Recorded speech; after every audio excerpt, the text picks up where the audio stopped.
காஞ்சி மகா சுவாமிகள் அருளிய தெய்வத்தின் குரல் பாகம் 4 பகுதி 111. அந்தணரை மையப்படுத்தி குருகுலங்கள் வளர்ச்சி. இதற்கு முன்னிருந்த நிலைமையைத்தான் முன்னையே சொன்னேன்.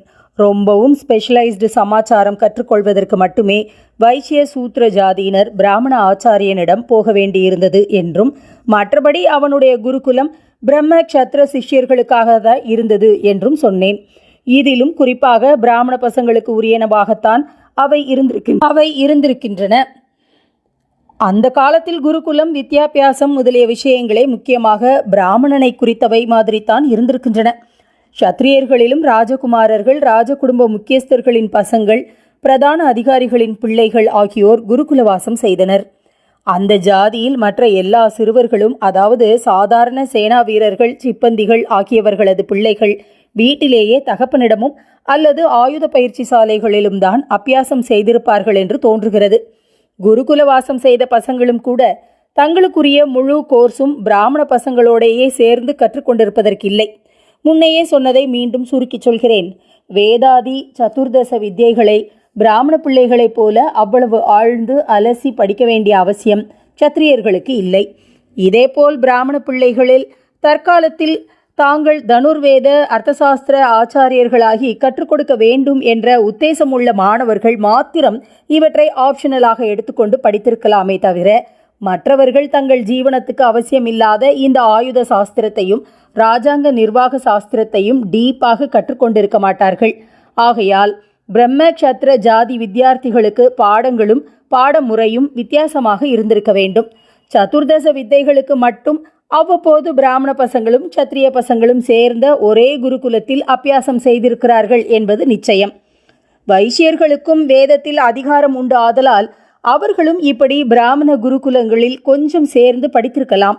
ஆனால் நாளுக்கு நாள் ஜனசங்கியை பெருகி புது புது சரக்குகளை உற்பத்தி செய்து விற்பது, அந்நிய தொடர்புகள் அதிகமாகி கடல் கடந்து கூட வர்த்தக பரிவர்த்தனை விஸ்தரிப்பது என்றெல்லாம் ஏற்பட்ட போது வேதாபியாசத்தை பின்னுக்கு தள்ளி அவர்களுக்கென்றே பிரத்யேகமாக ஏற்பட்ட வாணிபம், கோசம்ரக்ஷனை இரண்டை மாத்திரமே பால்யத்திலிருந்து ஆயுஷ்கால கல்வியாகவும் தொழிலாகவும் அவர்கள் மேற்கொள்ள வேண்டி வந்திருக்கிறது. அதோடு அன்றன்றும் உள்ள நிலவரங்களை பொறுத்து கணக்கு பண்ணி திட்டம் போடுவதும், அன்றன்றும் கிடைக்கிற வாடிக்கைக்கு ஏற்ப சமயோசிதமாக நேரே மனுஷர்களோடு பழகி சமாளிக்க வேண்டியதுமான வைசியர்களின் காரியத்தை திறம்பட செய்வதற்கு அவர்கள் புஸ்தகத்தை பார்க்க முடியாது. இதற்கு அந்நாளில் புஸ்தகமும் இல்லை. ஆகையால் அந்த பசங்கள் பெரிசாக வித்யாபியாசம் என்று பண்ண போகாமல் கொஞ்சம் வேதம், சமயாச்சாரம், தங்கள் தொழிலுக்கான சின்ன சாஸ்திரங்கள் இவற்றை மட்டும் படித்துவிட்டு சின்ன வயசிலிருந்தே அப்பனோடு பாட்டனோடு நேரே தொழிலில் பிரவேசித்து அதன் இரகசியங்களை, சாமர்த்தியங்களை, நுட்பங்களை கற்றுக்கொள்வதாக ஏற்பட்டது. மொத்தத்தில் ஆதி நாளில் வித்யாபியாசம் பிராமணனோடுதான் விசேஷமாக பொருத்தப்பட்டது.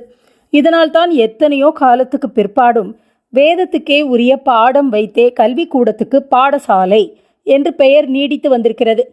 காயத்ரி உபதேசத்தில் ஆரம்பித்து சம்பூர்த்தியாக கற்பிக்கிறவருக்கு ஏற்பட்ட ஆச்சாரிய என்ற பெயர்தான் இன்று நாஸ்திகம், கம்யூனிசம் சொல்லிக் கொடுப்பவரிடமும் ஆசிரியர் என்பதாக ஒட்டி கொண்டிருக்கிறது. காயத்ரி உபதேசம் செய்யாமல் ஜீவனோபாயத்தை உத்தேசித்து வேத சாஸ்திரம் கற்பிப்பவருக்குரிய உபாத்தியாயர் என்பதுதான் இன்றும் வாத்தியார் என்று நம் பேச்சில் அடிபடுகிறது.